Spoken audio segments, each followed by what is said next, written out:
महाराष्ट्र में कुत्तों जैसी तेंदुओं की होगी नसबंदी। जानिए क्यों भारत में पहली बार उठाया जा रहा अफ्रीका जैसा कदम।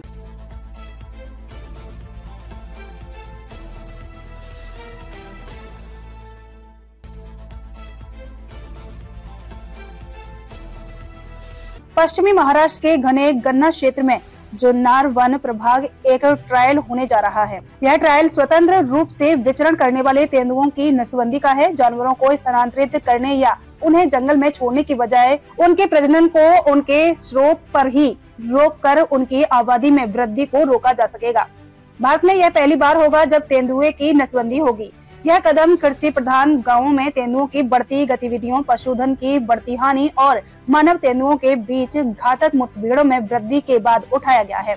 जुन्नर मानव तेंदुओं के सह अस्तित्व के लिए एक प्रमुख अध्ययन स्थल बन गया है, लेकिन हाल के घातक हमलों ने इस नाजुक संतुलन को गंभीर तनाव में डाल दिया है। इस क्षण के महत्व को समझने का अर्थ है जुन्नर के क्षेत्रों से आगे बढ़कर अन्य महाद्वीपों, खासकर अफ्रीका की ओर देखना। यहाँ लगभग 3 दशकों से हाथियों, शेरों, बबूनों और अन्य प्रजातियों पर वन्यजीव प्रजनन नियंत्रण का परीक्षण किया जा रहा है। भारतीय वन्यजीव संस्थान के एक वरिष्ठ वैज्ञानिक बिलाल हबीब, जिन्होंने जुन्नर प्रभाग में काम किया है, उन्होंने कहा कि अफ्रीकी देशों में जन्म नियंत्रण के परिणाम उत्साहजनक रहे हैं।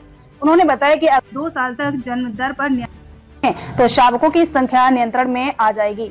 लेकिन हमें यह देखना होगा कि यह कैसे काम करता है, क्योंकि भारत में यह पहला प्रयास है। इसीलिए यह प्रयोग 5 मादाओं पर किया जाएगा। सफलता के आधार पर हम इस क्षेत्र में भविष्य की योजना बनाएंगे। कार्यक्रम के निर्देशानुसार नागपुर स्थित प्रधान मुख्य वन संरक्षक कार्यालय द्वारा तैयार किए जा रहे हैं। मानक संचालन प्रक्रियाओं को मंजूरी मिलने के बाद जमीनी स्तर पर काम शुरू हो जाएगा। जुन्नर संभाग की सहायक वन संरक्षक स्मिता राजहंस ने कहा कि हमारी योजना संघर्ष प्रवण क्षेत्रों से मादा को पकड़ने की है।